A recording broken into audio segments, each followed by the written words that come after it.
శ్రీ గురుభ్యో నమః. మంద్రజాలము ఇది శ్రీకృష్ణుని కథా విశేషములను, అందులోని ధర్మమర్మములను, తత్వమును, పరమార్థమును మనకు అందచేయునటువంటి పరమపావనమైన గ్రంథము. ఇందలి కథ పూర్తిగా వ్యాస మూలమును అనుసరించినటువంటిది.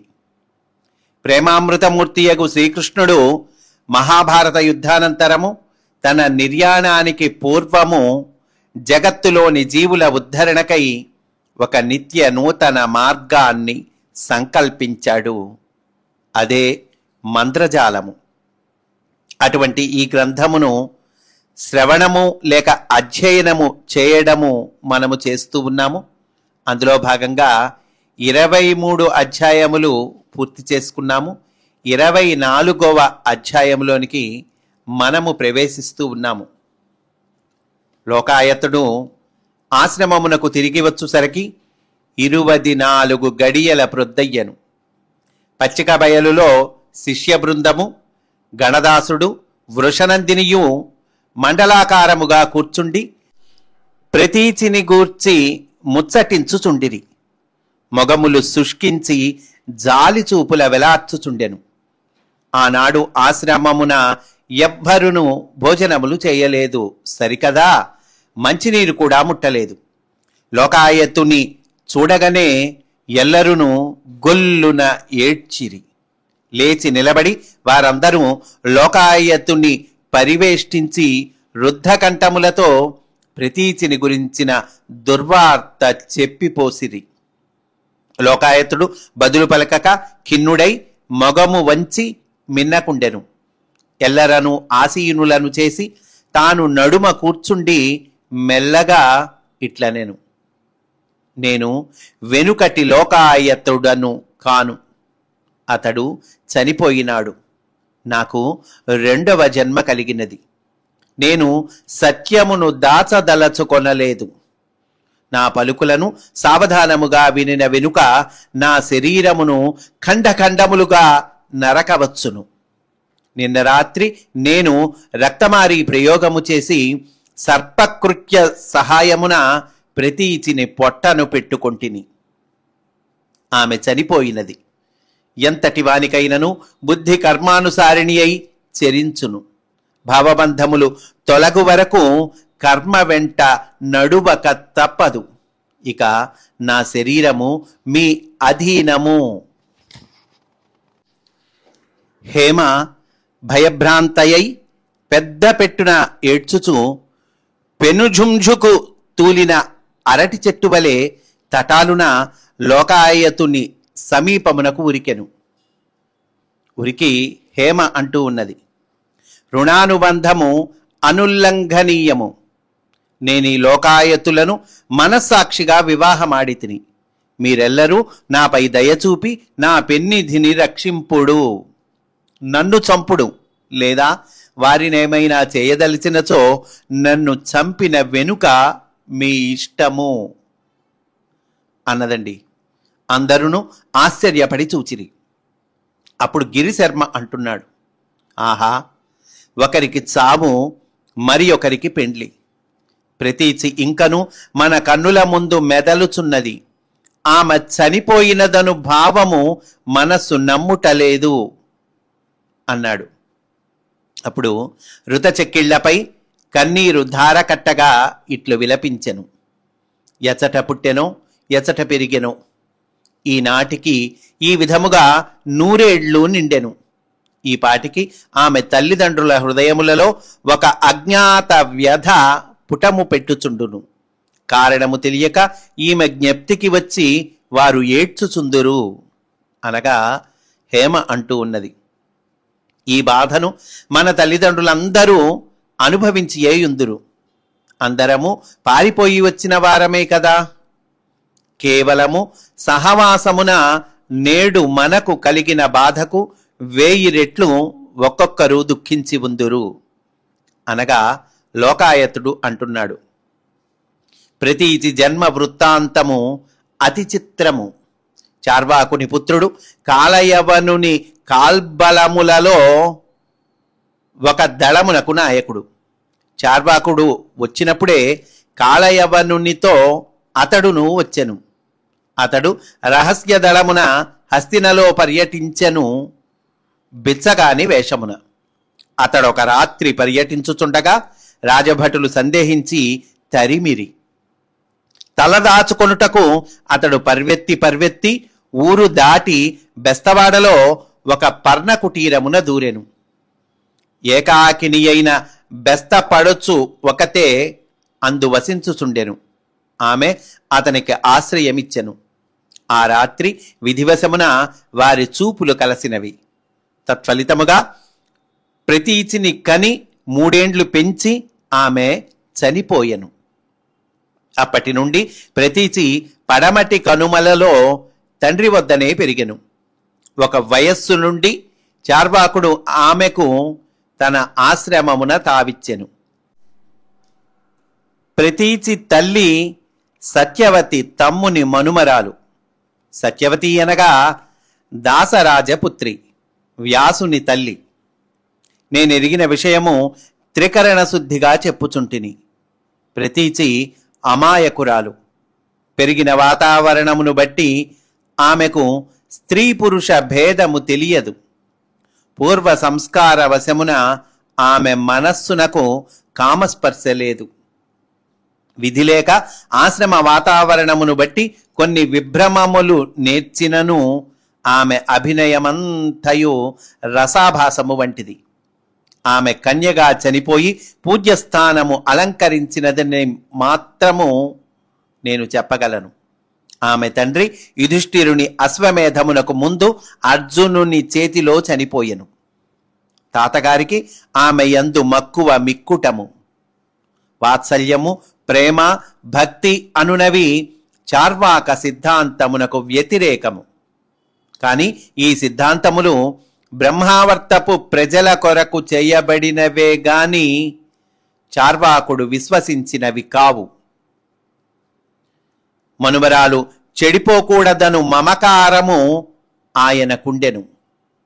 మరి ఒక ముఖ్యాంశమేమనగా చార్వాకుడు చనిపోయి 9 మాసములైనది.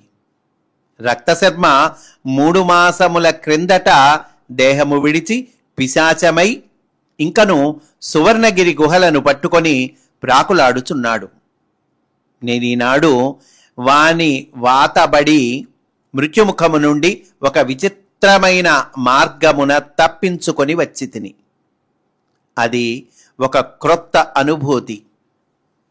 నాకు వడలు తెలియని స్థితిలో ఒక దృశ్యము గోచరమయ్యను. దూరమున 2 కొండలు, వాని నడుమ ఒక పెద్ద లోయ. లోయకు అవ్వల నుండి వేణుగానము వినవచ్చెను. నేను కొన్ని దినముల క్రిందట మన ఆశ్రమమున చిత్రభానుని కుటీరము నుండి అతని వేణువును, శ్రీకృష్ణుని చిత్రపటమును ఆకర్షించి తిని. అవి 2ను నేడు దర్శనమిచ్చినవి. పిశాచము పటాపంచలైనది. సువర్ణగిరి గుహలోని రత్నసింహాసనమున ఈ వేణువును, కృష్ణుని చిత్రపటమును నిలిపి శాస్త్రోక్తముగా షోడశోపచార పూజ జరిపి తిని. నైవేద్యము పెట్టిన క్షీరమును కుండికతో కొనివచ్చి తిని. ప్రసాదమును స్వీకరించి మీరందరూ మిగిలియున్న నా పాప లేశములను క్షాళనము చేయుడు. లోకాయతుడు కుండికలోని క్షీరమును ఎల్లరకు ప్రసాదముగా ఇచ్చెను. స్వీకరించి ఎల్లరునూ మరలా మండలాకృతిగా ఆసీనులైరి. వారి నడుమ నిలబడి లోకాయతుడు చిత్రభానువును పిలిచి వేణువును, చిత్రపటమును వానికిచ్చెను. శంఖచూడు లేచి నిలబడి ఒక విన్నపము చేసెను. గురుదేవా, నేనును తామ్రలిప్తియు మిమ్ము ఒక ఆశ్రమము నిర్మింపవలసినదిగా కోరియుంటిమి. మా సుకృతమున ఈ ఆశ్రమము నేడు అప్రయత్నముగా మనకు సిద్ధించినది. ఇది నేటి నుండి సిద్ధాశ్రమము అని ఈ హేమ మా గురుపత్నిగా మేము ఆనాడు ఆశ్రయించితిమి. మేమిచ్చిన మాట చొప్పున నేనును తామ్రలిప్తియు మీకు బాసటయ్యి నిలిచెదము. లోకాయతుడు వాని విన్నపమును అవధరించెను. హేమ లేచి నిలబడి వెక్కి వెక్కి ఏడ్చుచూ ఇట్లు విన్నవించెను. పాపము ప్రతీచికి వేణుగానమనిన పంచప్రాణములు. చిత్రభానువు వేణువును కోల్పోయిన నాటి నుండియే ప్రతీచి మనస్సు చనిపోయినది. ఆత్మ ఉన్నదని విశ్వసించుట మనకు అభ్యాసము కాదు, క్రొత్త విషయము. అయినను ప్రతీచి ఇచ్చటనే సంచరించుచున్నట్లు నాకు అలిపించుచున్నది. ఆమె అలికిడి నా హృదయమునకు సోకుచున్నది. చచ్చినవారు బ్రతికియే ఉండుట సత్యమైనచో ఆమె ఆత్మకు శాంతి కలుగునట్లు చిత్రభానువు స్వేచ్ఛగా వేణుగానము చేయుటకు అనుజ్ఞనొసగుడు అన్నదండి. లోకాయతుడు అనుమతించెను. ఎల్లరూ ఆసీనులైరి. చిత్రభానువు వేణుగానము ఆరంభించెను. ఏమైనదో ఎవరికిని తెలియదు. మెలకువలు వచ్చుసరికి రాత్రి ప్రొద్దుపోయెను. చిత్రభానువు మేల్కాంచి చూచుసరికి చేతిలోని వేణువు జారి తొడపై పడియుండెను. ఒక్కొక్కరే లేచి నిలబడిరి. ఒక్కొక్కరే తూగుచు సొక్కుచు సోలుచు ఎవరి కుటీరములలోనికి వారు చేరుకొని నిద్రించిరి. వారిలో గిరిశర్మ మాత్రము లేడు. దానిని ఎవ్వరును గమనింపలేదు. మరి ఒక అంశము కూడా వారి గమనిక నుండి జారిపోయెను. వారెవ్వరును భోజనములు చేయలేదు. ఉపవాస వ్రతము వారిపై అధికారము చూపినను చిత్రభానువు వేణుగానము నవరసోపేత భోజనమై విందు చేసెను అని అంటూ ఈ అధ్యాయాన్ని పూర్తి చేశారండి. ఇక్కడ ఆగి మనము కొంత వివరణము చెప్పుకుందామండి. పరమపూజ్యులు కీర్తిశేషులు శ్రీ బివి నరసింహరాజు గారు, మాస్టర్ ఈకే గారి అంతేవాసి, మాస్టారి దివ్య ప్రణాళికకు సర్వసమర్పణము చెందినవారు. వారు ఈ మంద్రజాలము గ్రంథముపై పరిశోధన చేసి మంద్రజాల దర్శనము అనేటువంటి గ్రంథాన్ని రచించారు. ఆ గ్రంథంలో నుండి మనము కొంత చెప్పుకుంటే విషయము మనకు చక్కగా అవగతమవుతుంది అని మధ్య మధ్య ఆ గ్రంథంలోని విశేషాలు కూడా చెప్పుకుంటూ ఉన్నామండి. ఈ ఎపిసోడ్లో కూడా మంద్రజాలము నామసార్థక్యము అనే అధ్యాయాన్ని మనము చెప్పుకుందామండి. ఇకిరాల కృష్ణమాచార్యుల వారు రచించిన మంద్రజాలము అన్న నవల యొక్క నామసార్థక్యం ఈ అధ్యాయంలో నిరూపించబడుతోంది.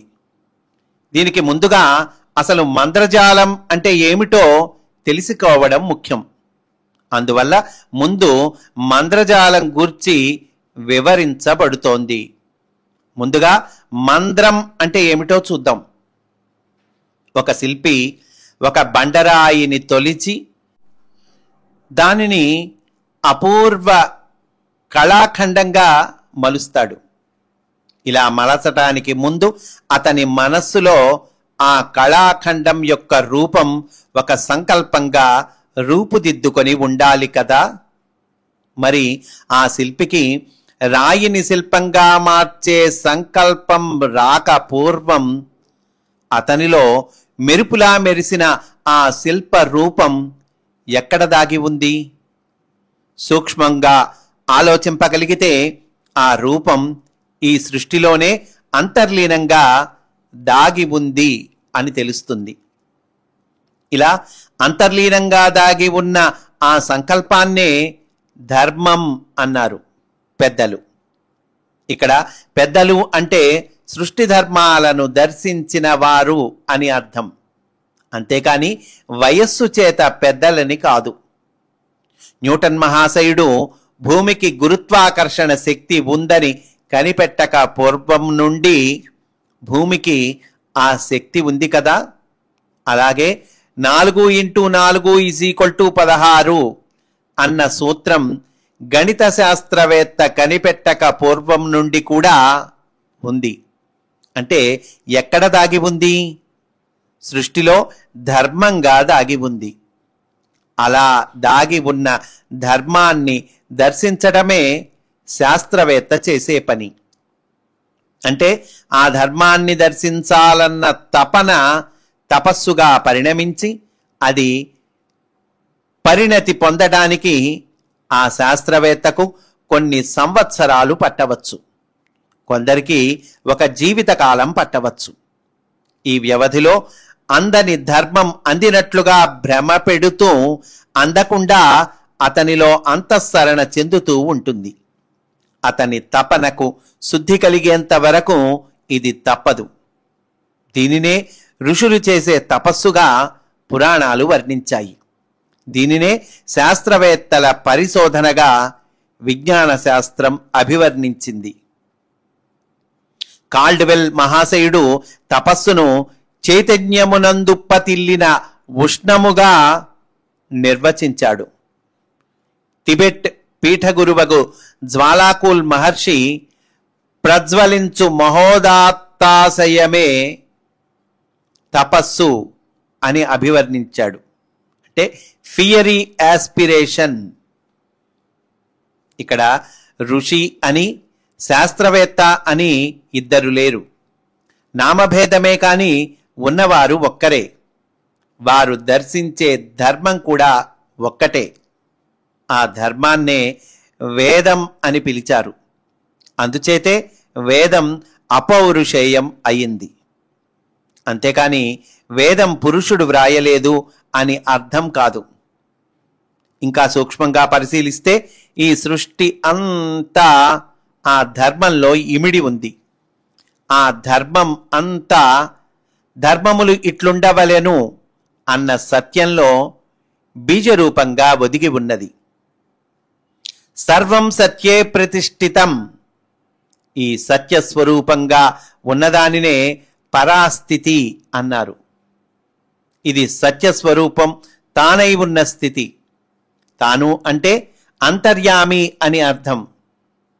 ఈ సత్యస్వరూపాన్ని ఋషులు దర్శించినప్పుడు అది పశ్యంతి వాక్కుగా మారుతుంది.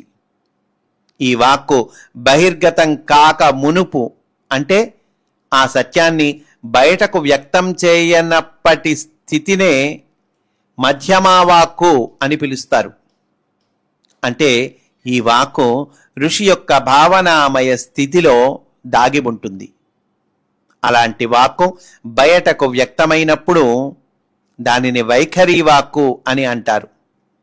దశల భేదమే కాని 4 వాక్కులలోనూ ఉన్న సత్యం ఒక్కటే. ఈ సత్యం సృష్టికర్తచే వాక్కుగా బయటకు ఉచ్చరించబడినప్పుడు సృష్టిగా వ్యక్తం అవుతోంది. సృష్టి లేనప్పుడు ప్రళయంలో దాగి ఉంటుంది. కాబట్టి సృష్టి ఉన్నప్పుడును సృష్టి లేని ప్రళయ స్థితిలోనూ తాను ఉండి తాను ఉన్నట్లు తనకు గుర్తుండే ఈ అంతర్యామి స్వరూపాన్నే వేదాలు మంద్రం అని గానం చేశాయి. భాగవతం వేణుగానం అని గుర్తించింది. ఉపనిషత్తులు బ్రహ్మం అని గుర్తించాయి అని కృష్ణమాచార్యుల వారు తెలియచేశారు. ఇది మంద్రం అంటే. అటువంటి మంద్రగానంతో నిండి ఉండటం వల్ల ఆ సత్యస్వరూపాన్ని దర్శించిన ద్రష్ట నుండి మంద్రంగా దిగి వచ్చిన రచన కావడం వల్ల ఈ మంద్రజాల నవల ఇంతటి ప్రాముఖ్యతను సంతరించుకున్నది. మంద్రజాలం అంటే ఏమిటి? మంద్రం అంటే ఏమిటో వివరింపబడింది. ఇక మంద్రజాలం అంటే ఏమిటో చూద్దాం. దీనిని వివరించే ముందు 3 విషయాలు పాఠకునికి బోధపడాలి. అవి: 1 కలిపురుషుని ఇంద్రజాలం, 2 మహర్షుల మహేంద్రజాలం, 3 పురాణ పురుషుని మంద్రజాలం. ఈ 3 విషయాలు అర్థం కానిదే మంద్రజాలం నవల అర్థం కాదు. అందువల్ల ఈ 3 జాలాలు సృష్టీకరించబడుతున్నాయి. అందులో మొట్టమొదటిది కలిపురుషుని ఇంద్రజాలం. అదేంటో చూద్దాం. పైన వివరించబడిన సత్యస్వరూపమే సృష్టిగా దిగివచ్చినప్పుడు ఎవరి వైఖరిని బట్టి వారు ఆ విధంగా ఆ సత్యాన్ని దర్శిస్తారు. సత్యం ఒక్కటే అయినా వ్యక్త స్థితిలో రూపాంతరం చెందడం సహజం. అదే మనస్సు చేసే మాయాజాలం. సకల చరాచర జగత్తును భావనామయంగా ప్రతిబింబింపచేసే శక్తి మనస్సుకు ఉన్నది అంటారు కృష్ణమాచార్యుల వారు. అందువల్లనే సృష్టి ఇంతటి వైవిధ్య భరితంగా ఉన్నట్లు భ్రమ పెడుతోంది. మనస్సు చేసే ఈ గారడీ వల్ల మానవుడికి ఏకత్వంలో భిన్నత్వం గోచరిస్తోంది. అప్పుడు చెప్పేవాడు వినేవాడు చెప్పబడే విషయం వేరై అసలు సత్యం మరుగున పడిపోతోంది. దానితో భిన్నాభిప్రాయాలు పుట్టి సంఘర్షణలు ఉత్పన్నమై సంఘధర్మం దెబ్బతింటుంది.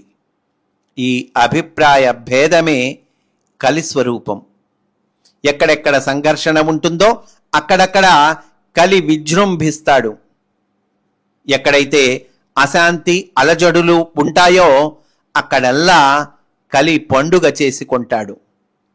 అందువల్లనే కట్టలు కట్టలు జీవరాశులున్న ధరణిపై ఎవరికి వారుగా నిలిపి ఒంటరితనమున్నట్లు భ్రమగొలిపి హద్దు పెట్టగల ఐంద్రజాలికుడే కలి అని రచయితయే కలిస్వరూపాన్ని నిర్వచించారు. సమాజంలో అరాచకం జరిగిన చోట వందల సంఖ్యలో జనం గుమిగూడతారు. వారందరికీ రక్షణ పొందాలన్న అభిలాష ఉంటుంది. ధర్మాధర్మ నిర్ణయ శక్తి ఉంటుంది. కానీ సమాహారం మాత్రం నిశ్చైతన్య శ్మశానమే. ఇదే కలిపురుషుని ఇంద్రజాలం.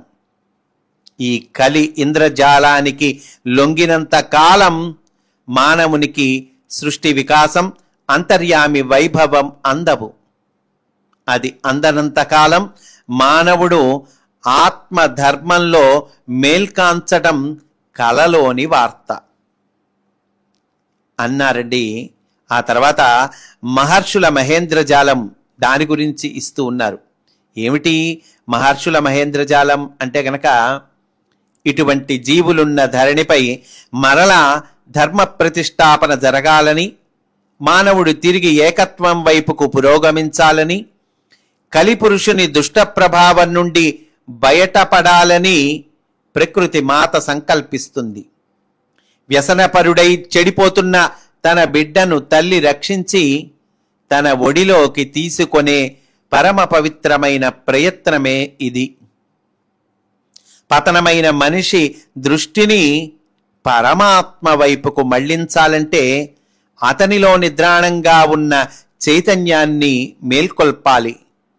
దానికి ఆధ్యాత్మిక పరిణామం సహకరిస్తుంది. అందువల్లనే ప్రకృతి మాత మహర్షుల ద్వారా ఈ జీవుల ప్రజ్ఞల నుండి సమీకరణ సంకల్పం వ్యక్తం కావడానికి ఇటువంటి ఆధ్యాత్మిక విద్యను ప్రసాదించింది.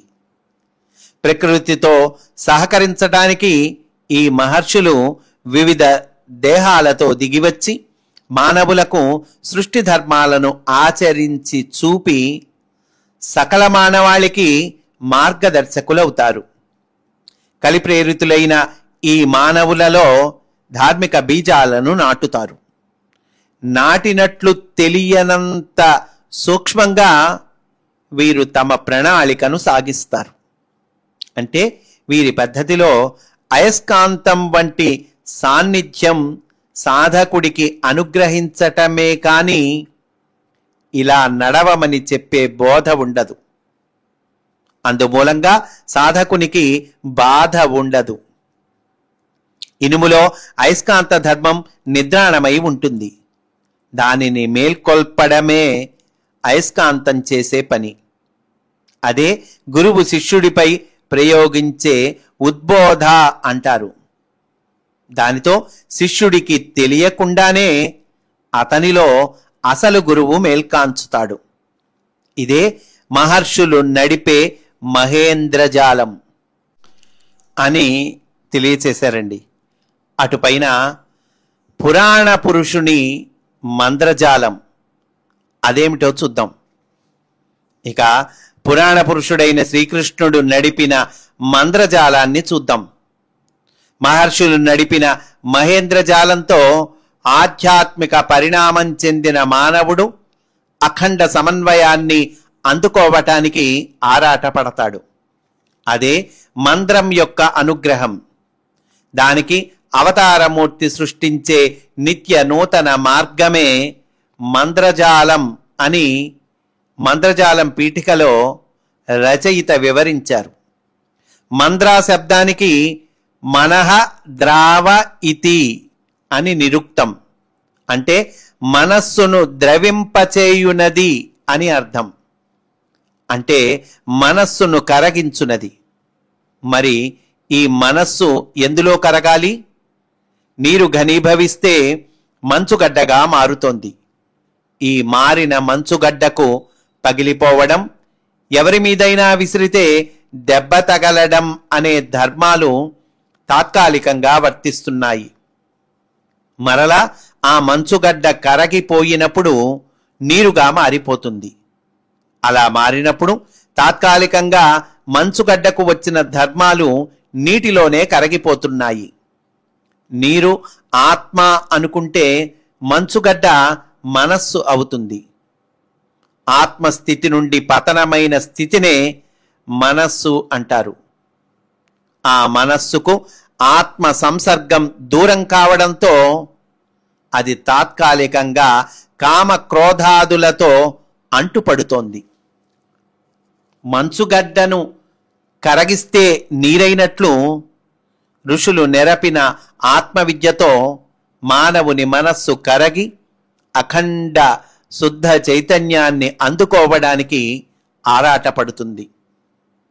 అంటే మానవుని మనస్సు తాను తాత్కాలికంగా అంటించుకున్న లక్షణాన్ని వదలి ఆత్మధర్మంలో కరగిపోతుంది.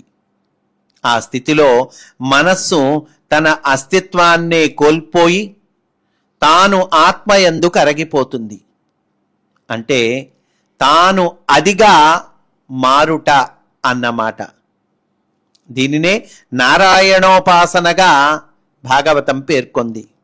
దీనినే తాదాత్మ్య స్థితి అన్నారు బుద్ధకోటి. ఇటువంటి అఖండానుభూతిని కృష్ణుడు తన మంత్రజాలంతో జీవులకు అనుగ్రహించాడు. ఇట్లు అనుగ్రహించిన తీరును వివరించిన నవలే మంత్రజాలం. ఈ మార్గంలో దుష్ట శిక్షణ ఉండదు. వ్యక్తి వికాసమే పరిఢవిల్లుతుంది. దుష్టులు ఉండిన కదా శిక్షణ. ప్రస్తుతము దురాచారమంతయు దుష్టులున్నారనుకొనుట వలననే జరుగుతున్నది. ఆ భావము తొలగినచో అందరూ శిష్టులే కదా అని శ్రీకృష్ణుడు మైత్రేయునితో అన్న మాటలకు అర్థం ఇదే. ఇదే కలిసంతారక మార్గంగా కృష్ణుడు సంకల్పించాడు. మంద్రంగా జీవుల హృదయాలలో తాను వేణునాదాన్ని వినిపిస్తూ వారికి తన సాన్నిధ్యాన్ని ప్రసాదించే మార్గాన్ని సృష్టించాడు. మంత్ర చైతన్య రూపంలో తాను అంతర్యామిగా బ్రహ్మావర్తంలో విష్ణుత్వాన్ని స్థాపించాడు. కలి యొక్క ఇంద్రజాలానికి ప్రతిగా కృష్ణుడు సంకల్పించిన మంత్రజాలం ఇదే. అందువల్లనే కృష్ణమాచార్యుల వారు తమ నవలకు మంత్రజాలం అని పేరు పెట్టారు. ఈ విధంగా ఈ పేరు సార్థకత చెందింది. మంత్రజాలం అంటే ఒక విధమైన అనుభూతి కౌశలం. అదే కృష్ణుని వేణుగానం. అతని విశ్వమోహన వంశీనాదంతో జగత్తే పరవశించింది. ఇట్టి అనుభూతి ఒక అయస్కాంత క్షేత్రం లాంటిది. తన సమీపానికి వచ్చిన వస్తువుని తన వైపుకి ఆకర్షించినట్లే ఆచార్యుల వారి మంత్రజాలమును చదివిన పాఠకుడు పరవశించకుండా ఉండలేడు. అంతేకాదు, నవల చదివిన వారిపై ఒక దివ్యమైన అధిచేతన తత్వం అధికార ముద్ర వేస్తుంది. ఆ దివ్య చైతన్యానికి అవధులు ఉండవు, పరిధులు ఉండవు. ఒక్క కేంద్రం మాత్రమే ఉంటుంది. ఆ కేంద్రమే కృష్ణుని విశ్వమోహన వంశీనాదం, మనస్సును ద్రవింపజేసే మంద్రగానం, ఏకత్వాన్ని సిద్ధింపజేసే రసమార్గం. ఈ మంద్రజాల మార్గమునే తరువాతి కాలంలో మేరీకన్య తనయుడగు యేసుక్రీస్తు దేహమున ప్రేమ పదముగా పురాణ పురుషుడు నెరవేర్చబోవుచున్నట్లు రచయిత సూచించెను అని మనకి చక్కగా ఆ వివరాన్ని అందచేశారండి పరమపూజ్యులు శ్రీ బివి నరసింహరాజు గారు. ఆ వివరణ కూడా ఈరోజు చెప్పుకున్నాము. రేపటి రోజున మనము 25వ అధ్యాయంలోనికి ప్రవేశిస్తాము అని సవినయముగా మనవి చేసుకుంటూ, స్వస్తి. వాసుదేవా.